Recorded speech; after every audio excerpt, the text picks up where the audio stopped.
Good evening, everyone. This is Vinod, and it's been a long time since my last video, and today is the 100th day that I didn't post a video in our YouTube channel Excel Snippet, and I'm starting a new video for us, a new video series for us, 21-22, and it's a little advanced to start with, but I would like to start this video series, and I named this video series as Excel Snippet Quick Video Series, and it's going to be under 5 minutes videos, and I'm going to talk about a lot of formulas here.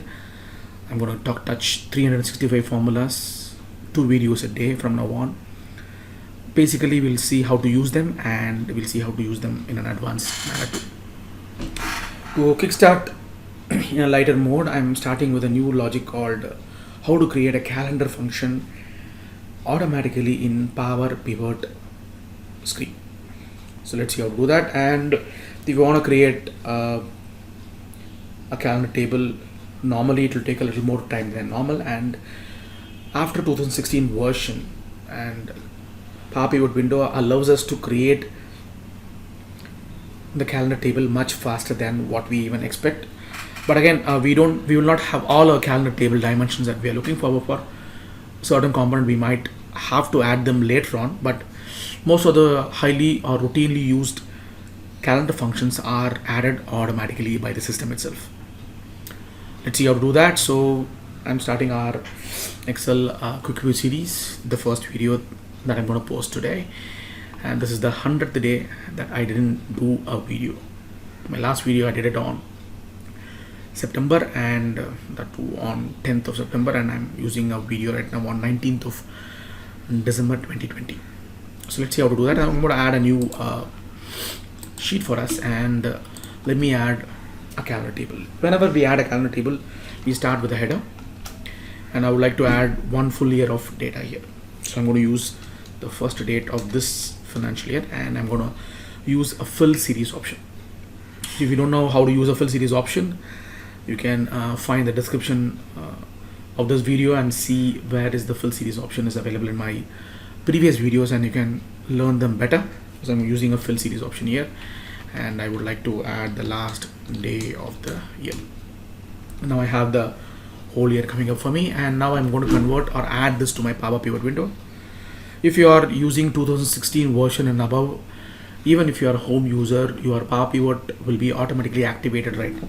If you're a 365 Office user, then you will be having Power Pivot for sure. So if you don't have this tab, don't worry about it. You can see my Power Pivot video series. There I have given you how to activate this to a list, and now I'm going to go and add this data to my data model.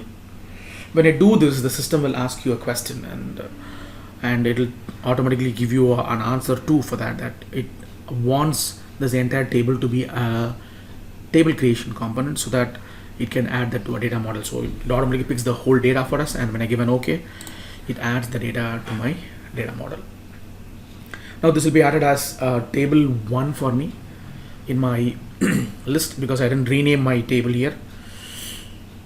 And if you see the dates that is added to my list, my dates will be added in a date and time format, so which will give you the date and as well as time for me. And if you click this point, you can see that my data type is date. That's perfect. And when I come down to my format, you can see that it is giving you the date and as well as the time. I need only the dates here, so I'm going to just click the dates here so that I can convert the entire date format into a normal date functionality.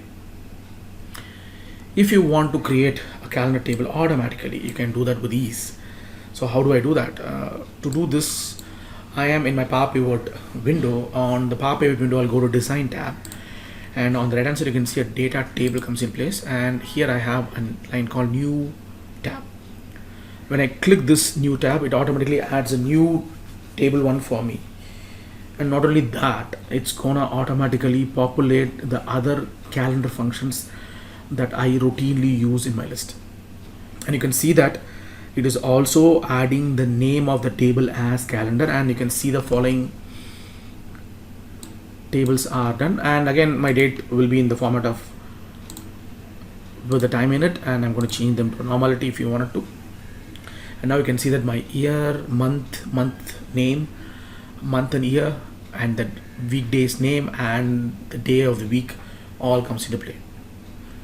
In my next video, I'll show you how to create them manually, and here you can see that it is automatically created that list for us. So you can see that year is equal to date, and it gives you all the DAX functionalities that we are looking forward to create this templates. So this is how the Power Pivot allows us to create a calendar day function or a calendar table without moving our little finger too much. We are not writing any formulas here. We just added a date with a full series formula, and then I've added the data to the Power Pivot window.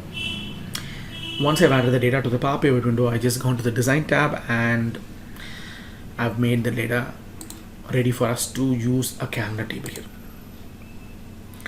Hope you learned something new today, and we are getting lots and lots of video coming up for us. And with this, I'll sign out, and this is Vinod signing out from Excel Snippet. Our new quick video series, video number 1, is over for now. We'll be seeing more and more video in our near future. So in our next table, we will see how to create a calendar table manually. Thank you so much for watching. If you didn't subscribe my channel, do subscribe my channel and click the bell icon to know more about what are the new videos that I've added, what are the old videos that I do have, so that you can access my 46 videos that I've added earlier. Thank you so much. Have a nice day.